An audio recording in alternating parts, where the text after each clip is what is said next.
സംസ്ഥാന സർക്കാരിന്റെ ടൂറിസം വകുപ്പിന് കീഴിലുള്ള ടൂറിസം പ്രൊമോഷൻ കൗൺസിലിലെ ജീവനക്കാർക്ക് ഓണം ബോണസ് അനുവദിക്കാൻ സർക്കാർ തീരുമാനിച്ചിരിക്കുകയാണ്. ടൂറിസം മന്ത്രി പി.സി. വിശ്വനാഥിന്റെ അധ്യക്ഷതയിൽ തിരുവനന്തപുരം മസ്കറ്റ് ഹോട്ടലിൽ ചേർന്ന യോഗത്തിലാണ് തീരുമാനമെടുക്കുകയും ചെയ്തിട്ടുള്ളത്. DTPC എക്സിക്യൂട്ടീവ് കമ്മിറ്റി തീരുമാനത്തിനും സ്ഥാപനത്തിന്റെ സാമ്പത്തിക ക്ഷമതയ്ക്കും വിധേയമായി സ്ഥിരം ജീവനക്കാർക്ക് പരമാവധി 1 മാസത്തെ ശമ്പളം വരെ ബോണസായി അനുവദിക്കാമെന്നുള്ളതാണ് മന്ത്രി വ്യക്തമാക്കുന്ന കാര്യം. DTPC-കളുടെയും DMC-കളുടെയും കരാർ ദിവസവേതന ജീവനക്കാർക്ക് ഇതേ മാനദണ്ഡത്തിൽ പരമാവധി 11,500 രൂപ വരെ ബോണസ് അനുവദിക്കാനും യോഗം തീരുമാനമെടുക്കുകയും ചെയ്തിട്ടുണ്ട്. DTPC-കളുമായി ബന്ധപ്പെട്ട സേവന വേതന വ്യവസ്ഥകൾ ഏകീകരിക്കുന്നതിനും ജീവനക്കാരുടെ ആനുകൂല്യങ്ങൾ മെച്ചപ്പെടുത്തുന്നതിനുമുള്ള നിർദ്ദേശങ്ങൾ യോഗത്തിൽ ഉയർന്നുവരികയും ചെയ്തിട്ടുണ്ട്. ഏകീകൃത ശമ്പള സ്കെയിൽ ഉൾപ്പെടെയുള്ള പരിഷ്കാരങ്ങൾ നടപ്പാക്കുന്നതിൽ കഴിഞ്ഞ 10 വർഷമായി നടപടികൾ ഉണ്ടായിട്ടില്ല എന്നുള്ള കാര്യമാണ് വിവിധ യൂണിയൻ പ്രതിനിധികളടക്കം ചൂണ്ടിക്കാട്ടുകയും ചെയ്തിട്ടുള്ളത്.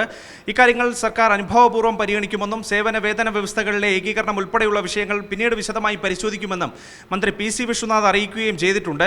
വിവിധ തൊഴിലാളി സംഘടനാ പ്രതിനിധികളുമായി നടത്തിയ ചർച്ചകൾക്ക് ശേഷമാണ് 2026 ജീവനക്കാർക്കുള്ള ഓണം ബോണസിന്റെ മാനദണ്ഡം നിശ്ചയിക്കുകയും ചെയ്തിട്ടുള്ളത്.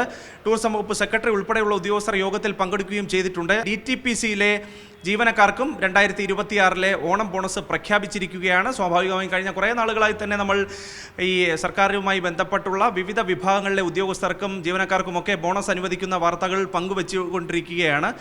ഏതായാലും അതിൻ്റെ ഭാഗമായിട്ട് കൂടിയാണ് ടൂറിസം വകുപ്പ് കൂടി ഇത്തരത്തിലൊരു തീരുമാനമെടുക്കുകയും ചെയ്തിട്ടുള്ളത്. നമുക്കറിയാവുന്നതുപോലെ സംസ്ഥാന സർക്കാരിൻ്റെ ഓണം വാരാഘോഷ പരിപാടികളടക്കം ഈ മാസം 24 മുതൽ 30 വരെ തിരുവനന്തപുരത്തും അതോടൊപ്പം മറ്റെല്ലാ ജില്ലകളിലും ജില്ലാ ടൂറിസം പ്രൊമോഷൻ കൗൺസിലിൻ്റെയൊക്കെ നേതൃത്വത്തിൽ നടക്കുകയാണ്. അപ്പോൾ സ്വാഭാവികമായും ഇതുമായി ബന്ധപ്പെട്ടുകൊണ്ട് ടൂറിസം വകുപ്പിലെ ഉദ്യോഗസ്ഥർ മേൽനോട്ടം വഹിക്കുകയും ഒക്കെ ചെയ്യേണ്ട പരിപാടികൾ കൂടിയാണ്. അപ്പോൾ ഏതായാലും ഫുൾ ടൈം അവരും ഈ ജോലിയുടെ ഭാഗമാകുമെന്നുള്ള കാര്യത്തിൽ തർക്കമില്ല. ഏതായാലും അവരെ സംബന്ധിച്ചിടത്തോളം, അതായത് DTPC ജീവനക്കാരെ സംബന്ധിച്ചിടത്തോളം ഒരു സന്തോഷ വാർത്ത തന്നെയാണ് പങ്കുവയ്ക്കാൻ കഴിയുന്നത്. അവർക്കും 2026 ഓണം ബോണസ് അനുവദിച്ചിരിക്കുകയാണ്. പത്മകുമാറിനൊപ്പം തിരുവനന്തപുരത്ത് നിന്ന് അഭിജിത്ത് ജയൻ, സി മലയാളം ന്യൂസ്.